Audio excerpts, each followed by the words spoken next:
the shepherd. Let's start. Where is it? Okay. Now, this is Jabel the shepherd. Jabel the shepherd.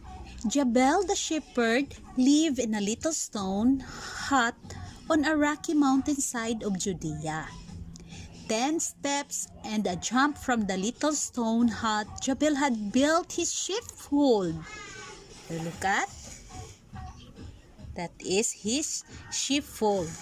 Laying stone upon stone upon stone, Jabel owned 100 sheep.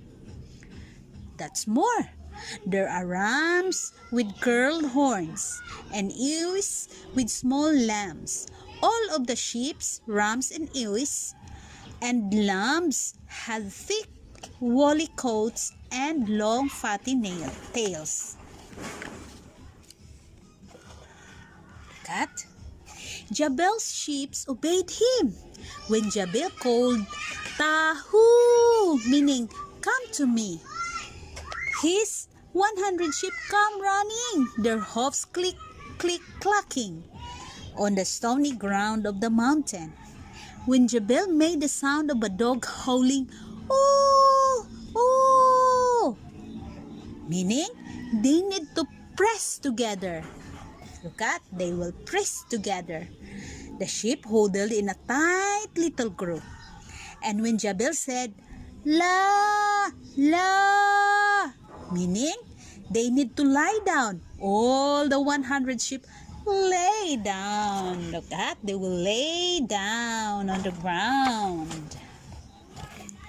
Soon after sun-up, every morning, Jabel opened the sheepfold gate and called, "Tahu, Tahu." What does that mean? Oh, come. And all of them say, "Ba, ba," answered the rams. "Ba," said the ewes. "Ba," bleated the lambs. And they all followed Jabel down the path. Often Jabel carried the littles lamb. Oh, while the lamb's mother walked by Jabel's side. And then Jabel led his 100 sheep to a green grassy place where they could feed. So, but at the edge of the green grassy place, he called, "La, la." What that mean? Oh, they need to